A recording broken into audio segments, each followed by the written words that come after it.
Assalamualaikum warahmatullahi wabarakatuh. Nama Hijaz Mabruri, jurusan Hukum Ekonomi Syariah, kelas A semester 5. Izin untuk mengumpulkan tugas hukum acara peradilan agama yang berbentuk video ini. Yang dimana pengumpulannya itu menjelaskan tentang pengalaman dan juga pendapatan saya dari pembelajaran selama 1 semester full. Oke, kita lanjut aja kepada pembahasan. Kita yang akan saya bahas tentang kali ini. Jadi hukum acara peradilan agama itu di dalam pasal 54 Undang-Undang Nomor 7 Tahun 1989 tentang peradilan agama. Disebutkan bahwa hukum acara yang berlaku di lingkungan peradilan agama adalah hukum yang berlaku di lingkungan umum. Jadi intinya sama saja. Mau itu peradilan yang berlaku di lingkungan agama ataupun umum itu sama saja. Kecuali hal-hal yang telah diatur secara khusus dalam peraturan tersebut. Mana hal-hal yang telah diatur seperti gugatan dalam perkara cerai talak dan cerai gugat diajukan kepada pengadilan yang daerah hukumnya meliputi tempat kediaman termohon atau tergugat. Jadi kalau semisal pengadilan agama itu bisa memutuskan perceraian, sedangkan pengadilan umum itu belum bisa. Yang kedua itu pemanggilan bagi tergugat gaib. Maksud gaib di sini bukan jin, bukan setan ya. Tapi maksud gaib di sini adalah tidak jelas alamatnya di Indonesia. Jadi dia berdomisili di Indonesia, namun tidak diketahui alamat secara jelasnya, maka itu disebut dengan tergugat gaib. Jadi yang disebut tergugat gaib itu bukan setan atau jin. Nah, bagaimana jika seperti itu tergugat gaib? Maka pemanggilannya dilakukan dengan cara menempelkan gugatan pada papan pengumuman di pengadilan dan pengumuman.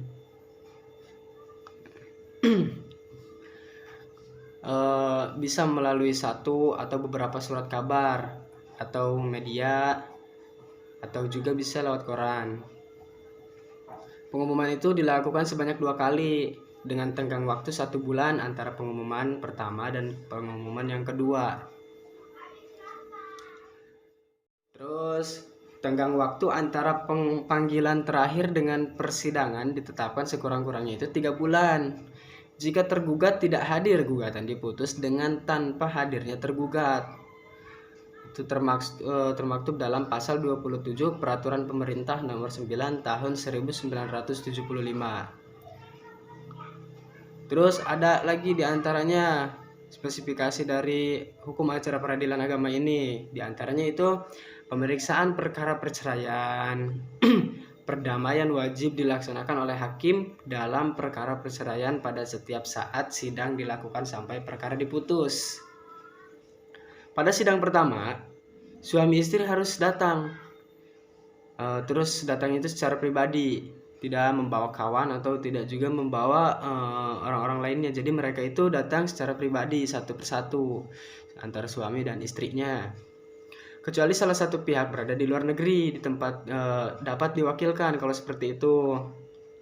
Oleh siapa diwakilkannya? Oleh kuasanya yang secara khusus dilakukan untuk keperluan tersebut.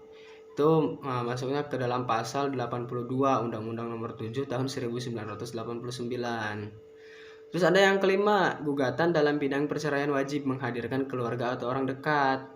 Jadi gugatan perceraian itu tidak semata-mata dia juga datang sendiri gitu. Ada juga gugatan yang harus mendatangkan keluarga, terus orang terdekat, agar mereka itu dimintai keterangan dan sekaligus dijadikan saksi dalam perkara tersebut.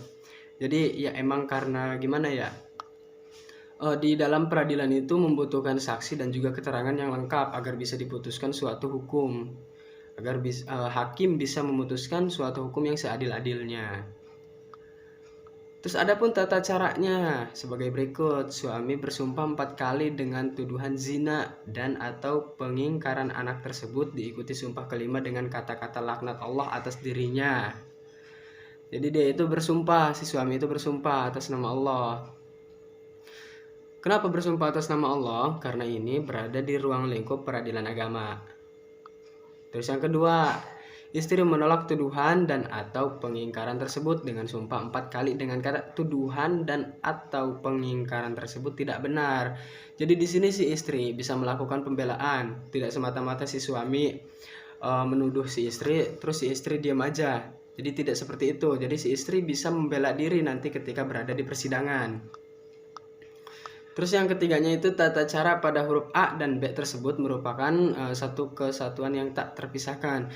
Jadi antara tuduhan dan pembelaan itu tidak bisa dipisahkan.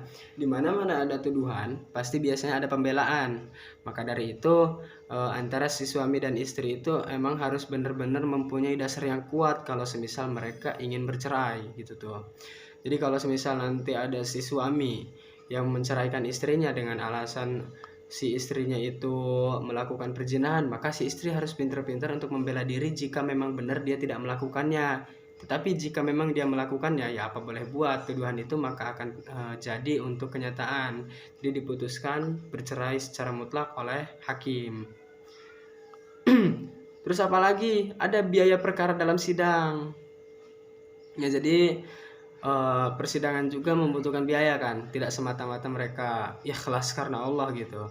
Terus yang ke-8 ikrar talak, yang ke-9 kumulasi perkara ya. Jadi istri mengajukan talak dengan membayar sejumlah uang, namanya disebut uang iwad, untuk diberikan suami gitu. Sigot taklik talak, apabila dilanggar suami, talak yang diucapkan suami atas tebusan istri. Kalau kuli dibayarkan kepada lembaga sosial, semisal 10.000 karena melanggar sigot taklik talak, seperti itu. Cukup sekian dari saya, kurang lebihnya mohon maaf. Wassalamualaikum warahmatullahi wabarakatuh.